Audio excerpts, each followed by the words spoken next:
1967 मध्ये एक तरुण आमदार महाराष्ट्राच्या राजकारणात प्रवेश करतो.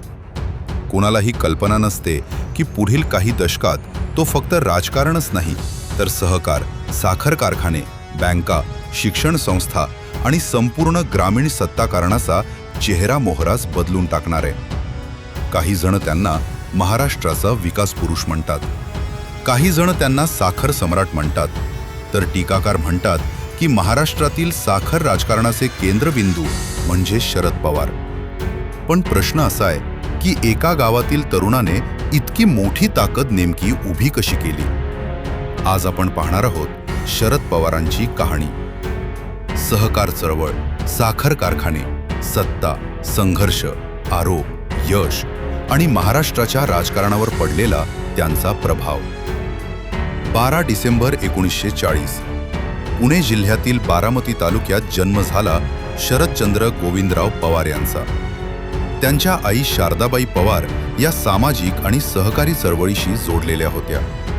घरातील वातावरणामुळे लहानपणापासूनच समाजकारणाची ओढ निर्माण झाली. कॉलेज जीवनात विद्यार्थी राजकारणातून त्यांनी आपली वाटचाल सुरू केली. यशवंतराव चव्हाण यांच्यासारख्या नेत्यांचा प्रभाव त्यांच्यावर पडला. पुढे याच मार्गदर्शनानं त्यांना महाराष्ट्राच्या मुख्य प्रवाहातील राजकारणात स्थान मिळाले. महाराष्ट्रातील सहकारी साखर कारखानं हे फक्त उद्योग नव्हते, ते ग्रामीण अर्थव्यवस्थेचं केंद्र होते. कारखान्याभोवती शेतकरी, कामगार, वाहतूक, बँका आणि स्थानिक राजकारण यांचं जाळे उभे राहत होते.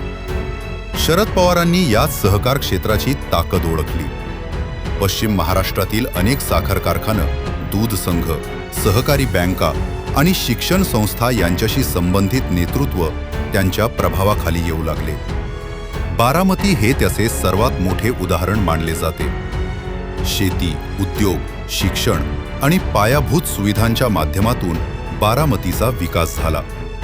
समर्थकांच्या मते हा ग्रामीण विकासाचा आदर्श मॉडेल होता. वयाच्या अवघ्या 38व्या वर्षी शरद पवार महाराष्ट्राचे मुख्यमंत्री बनले. त्या काळात ते देशातील सर्वात तरुण मुख्यमंत्र्यांपैकी एक होते. ही घटना त्यांच्या राजकीय कारकिर्दीतील मोठा टप्पा ठरली. पुढील अनेक दशकात त्यांनी राज्य आणि केंद्र अशा दोन्ही स्तरांवर सत्ता गाजवली. संरक्षण मंत्री, कृषी मंत्री आणि अनेक महत्त्वाच्या पदांवर काम करताना त्यांनी राष्ट्रीय राजकारणातही स्वतःची वेगळी ओळख निर्माण केली. विशेषतः कृषी मंत्री म्हणून त्यांच्या कार्यकाळात शेती, अन्न सुरक्षा आणि कृषी धोरणांबाबत अनेक निर्णय घेण्यात आले. मात्र याच काळात शेतकरी आत्महत्यांच्या मुद्द्यावरून त्यांच्यावर टीकाही झाली. शरद पवारांच्या राजकीय कारकिर्दीवर अनेक आरोपही झाले.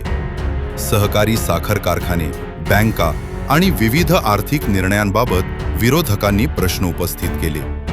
मात्र कोणत्याही आरोपामुळे त्यांचे राजकीय अस्तित्व संपले नाही. राजकारणातील त्यांची सर्वात मोठी ताकद मानली जाते ती म्हणजे परिस्थितीनुसार रणनीती बदलण्याची क्षमता.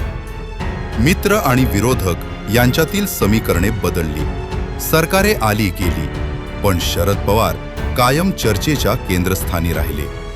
आज शरद पवार यांच्याकडे पाहण्याचे दोन वेगवेगळे दृष्टिकोन आहेत. एक बाजू त्यांना सहकार क्रांतीचा शिल्पकार आणि ग्रामीण विकासाचा नेता मानते, तर दुसरी बाजू त्यांना महाराष्ट्रातील साखर राजकारणाचे सर्वात प्रभावशाली केंद्र मानते. परंतु एक गोष्ट मात्र नाकारता येत नाही. गेली 6 दशकं महाराष्ट्राच्या राजकारणात कोणताही मोठा अध्याय लिहिला गेला तर त्यामध्ये शरद पवार हे नाव कुठे ना कुठे दिसतेच.